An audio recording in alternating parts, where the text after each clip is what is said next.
여러분, 전년 대비해서 말입니다. 은행도 카드사도 연체율이 늘어나고 있습니다. 이거 잘 보면 저는 금융에 충격이 될 수도 있다고 생각을 합니다. 제가 평소에 부채 폭발에 대한 위험성 굉장히 많이 강조했잖아요. 가계부채도 폭발할 가능성이 굉장히 높고 기업부채도 폭발할 가능성이 굉장히 높다, 이렇게 말입니다. 그런데 연체율이 점점 늘어난다는 것은요, 부채 폭발로 점점 다가가고 있다는 이야기. 실제로 한번 볼까요, 여러분? 실제로 보시면 전년 대비 신한은행입니다. 신한은행의 연체율 상승폭입니다. 0.03%포인트가 올랐습니다. 뭐 0.03%포인트가 오른 걸 가지고 너무 호들갑 떠는 것은 아닌가, 뭐 그렇게 이야기하시는 분들도 계실 겁니다. 그런데 여러분, 다음 지표를 보시면 이 말이 더 무색해질 겁니다. 여러분, 이거 한번 보세요. 신한은행만 0.03%포인트가 올라간 게 아니라는 사실이에요. 국민은행, 하나은행, 우리은행까지 다 올라갔습니다. 2021년 대비 연체율이 0.19에서 신한은행이 0.22까지 0.03%포인트가 올랐죠. 국민은행도 마찬가지입니다. 0.12에서 0.16으로 0.04%포인트가 올랐습니다. 하나은행도 0.16에서 0.20까지 0.04%가 올랐습니다. 우리은행도 0.19에서 0.2까지 0.03%포인트가 올랐습니다. 다시 말해서 전원행권에서 연체율이 오른다는 사실이에요. 한꺼번에. 그래서 이게 충격이 될 수 있다는 이야기고요. 뭐 0.22, 0.16 이게 또 높으냐, 이렇게 이야기하시는 분들도 계실 겁니다. 당연히 계실 거라고 봐요. 그런데 추세선이 한 곳만 아니고 여러 곳에서 동시에 올라간다, 이것은요 충격이 될 수 있다는 신호 중에 하나라고 생각합니다. 게다가 여러분도 잘 아시는 거 있잖아요. 여러분도 잘 아시는 거. 대출 만기 연장하고 만약에 이게 부딪히잖아요. 그러면 부채 폭발은 생각보다가 빨리 터질 수도 있는 겁니다. 제가 그래도 위기감을 좀 줄이기 위해서 금융충격이라는 말을 사실은 썼지만, 이러다 금융충격이라는 말을 썼잖아요. 대출 만기 연장 이거하고 같이 부딪히면 금융충격이 아니라 금융위기로까지도 몰고 갈 수 있는 아주 어마어마한 상황이라고 저는 생각이 들어요. 대출 만기 연장 금액이 적지 않거든요. 만기 연장만 116조 6천억 원이나 되고요. 원금 상환 유예도 11조 7천억 원, 이자 상환 유예도 5조 원입니다. 모두 합쳐서 133조 3천억 원이거든요. 이 돈이 만약에 말입니다, 이게 지금 연체율하고 부딪힌다고 하면 결국은 말입니다, 부채 폭발이 일어날 수밖에 없습니다. 그래서 제가 위험하다, 그렇게 말씀을 드리는 겁니다.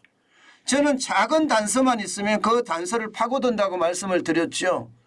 은행의 연체율이 0.03%포인트, 0.04%포인트 늘어났다고 이게 무슨 큰 충격이냐, 이렇게 말씀하시는 분들이 있을까 봐 그렇게 제가 말씀을 드리는데, 이런 작은 단서가 결국 큰 위기를 몰고 올 수도 있다는 뜻이에요.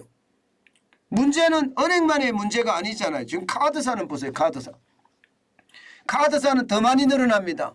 신한카드 같은 경우는 0.8%에서 1.04%까지 올라갔습니다. 국민카드도 0.82에서 0.92까지 올라갔고요.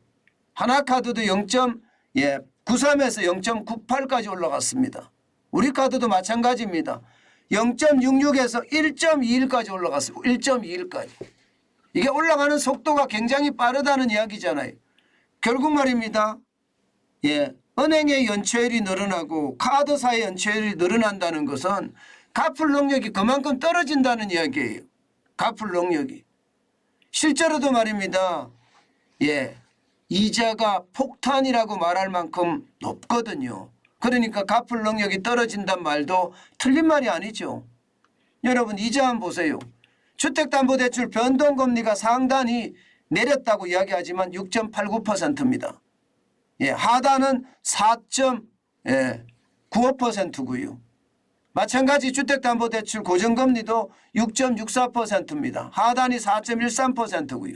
하단처럼 이렇게 받을 수 있는 사람들이 그렇게 많지 않습니다. 대부분 상단하고 비슷하게 받습니다. 예, 전세자금 대출도 상단이 6.83이죠. 신용대출도 상단이 6.26입니다.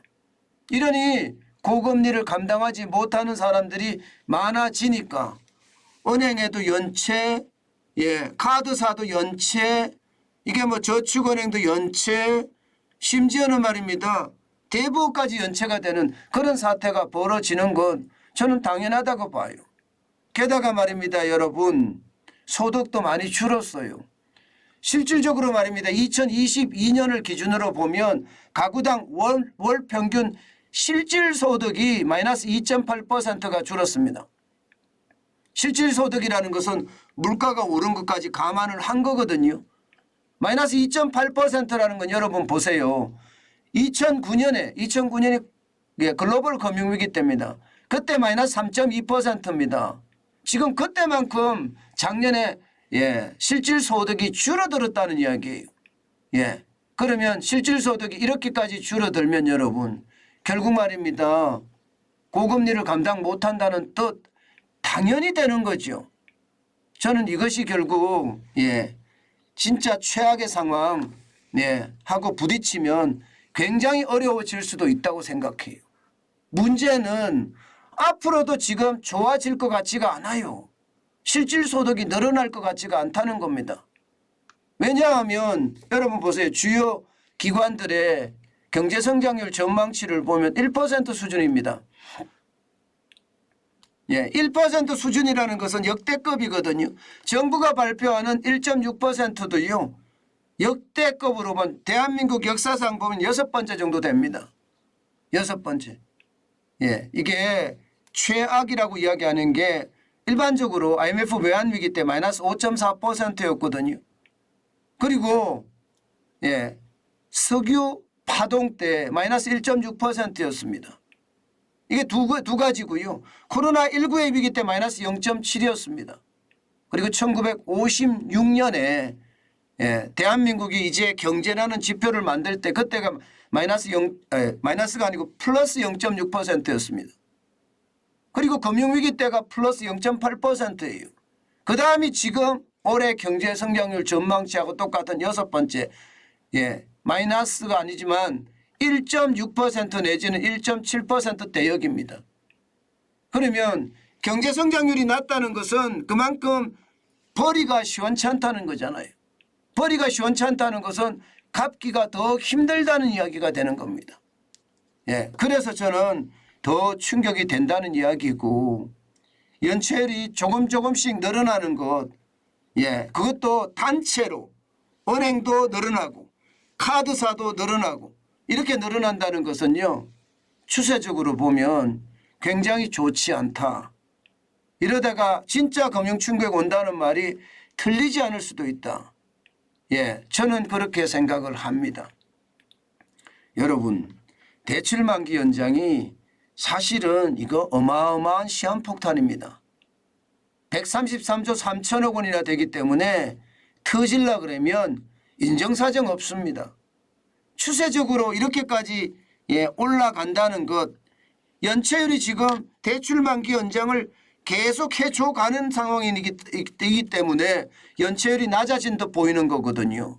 그런데 대출 만기 연장 133조 3천억 원을 여기다가 대입시켜서 만약에 한다 그러면 연체율이 아마 폭발적으로 늘어날 겁니다.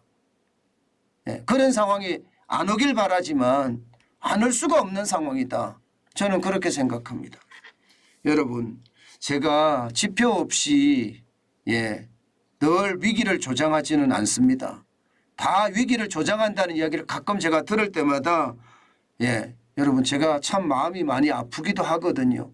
그런데 그 결론을 보면 그 위기는 꼭 오더라고요. 예, 지금까지 제가 말씀드렸던 것이 현실화된 것이 너무나 많잖아요. 이게 작은 지표지만 그 작은 지표가 결국은 말입니다. 시장의 위협으로 다가올 수 있다는 것 저는 이미 겪었고요. 지금 이대로라면 뭐 반드시라고 이야기할 수는 없지만 최소한 말입니다. 금융위기까지는 안 가더라도 금융충격까지는 갈 수 있다. 저는 그렇게 생각을 합니다.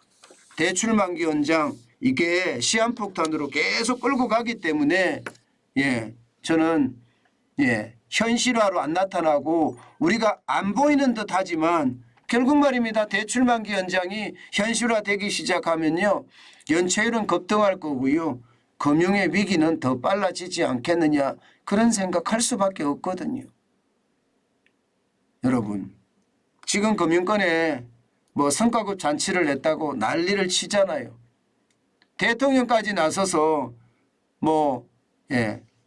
서민들의 뼈아픈 이자 피 같은 이자를 받아서 성과급 잔치 하나 그렇게 이야기하는 것도 이게 금융 충격과 저는 무관하지 않다고 생각합니다. 오죽했으면 대통령까지 나서서 이야기했을까 그런 생각도 들고요. 이게 순간적으로 우리에게 충격이 오면 그 충격을 과연 감당할 수 있을까 그런 두려움도 있습니다. 대선 충당금을 쌓아라는 이야기도 바로 그런 이야기예요. 그만큼 지금 지표적으로도 그렇고요. 지금 당장의 어떤 성과급 잔치를 할 것이 아니라 미래에 다가올 위기를 대비하라는 그런 의미로도 저는 받아들여지거든요.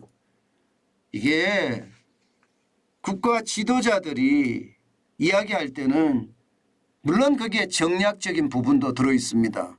그렇지만 그만큼 위기감이 커졌다는 이야기도 되는 겁니다. 저는 그런 차원에서 보면 지금 연체율이 늘어나는 것 우리가 좀 두려워해야 되는 그런 지표가 아닐까 그렇게 생각해 봅니다.